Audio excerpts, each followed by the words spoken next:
अगर अहाँ सब हमर वीडियो देख के हमरा चैनल के सब्सक्राइब नहीं करब तो सुन लियो की सब है।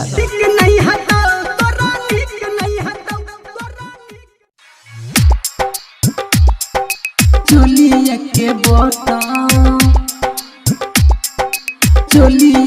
बटन लगा दी राजा जी हमरा चोलिया के बटन।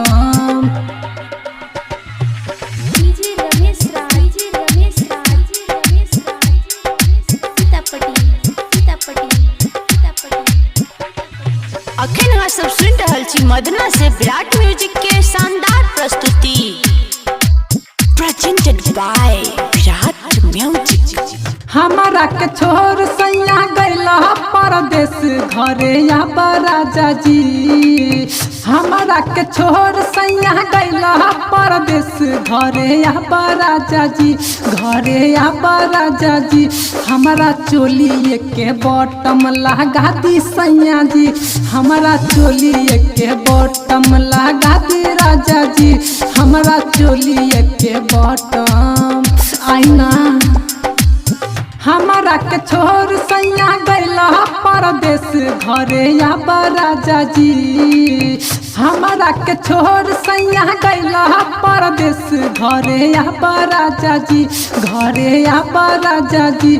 हमारा चोलिए के बटम लगा दी सैया जी, हमारा चोलिए के बटम लगा दी राजा जी, हमारा चोलिए के बटम।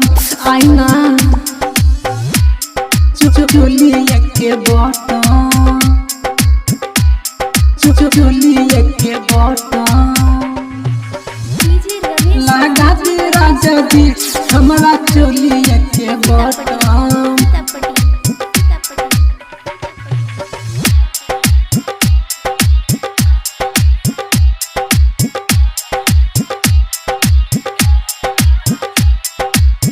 हमारा के छोर सैया गैला परदेश हो, चोलिया के बटम हो गैले दिए हो, चोलिया के बटम आइले दिए हो।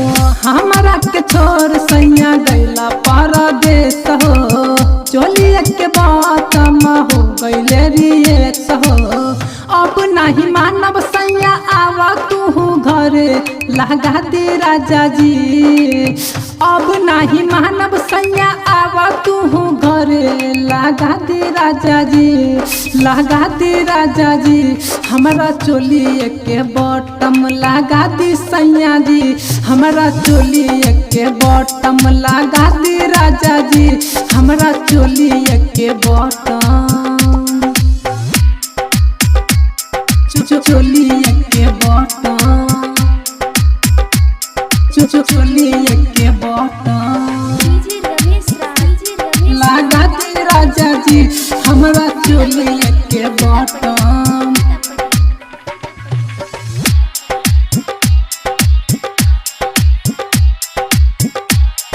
Presented by Virat music. देवरा के मन में न लागता डिडेक्शन, जल्दी से घरे आबा हो जाला फिएक्शन। ऐसे आई न जल्दी हो जाला फिएक्शन। देवरा के मन में न लागता डिडेक्शन, जल्दी से घरे आबा हो जाला फिएक्शन। अब नहीं साहब सैया आवा तू घरे लगा दे राजा जी। अब नहीं साहब सैया आवा तू घरे लगा दे राजा जी, लगा दे सैया जी। हमारा चोलिए के बटम लगा दी सैया जी, हमारा चोलिए के बटम लगा दे राजा जी, हमारा चोलिए के बटम। चोलिया के बटन, चोलिया के बटन लगा दी राजा जी हमारा चोलिया के बटन।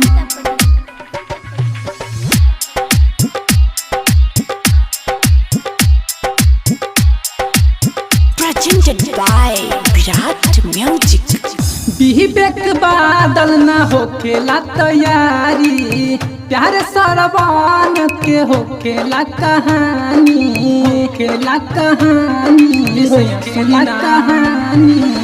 विवेक बादल ना होखेला तैयारी प्यारे सरवान के होखेला कहानी गोपाल ईश्वर ना होखेला तैयारी तनी सुना राजा हो पवन मिठावा के थैले बाबे मारी तनी सुना राजा हो तनी सुना सैया हो हमारा चोली के बॉटम लगा दी सैया हो हमारा चोली के बॉटम लगा दो राजा हो हमारा चोली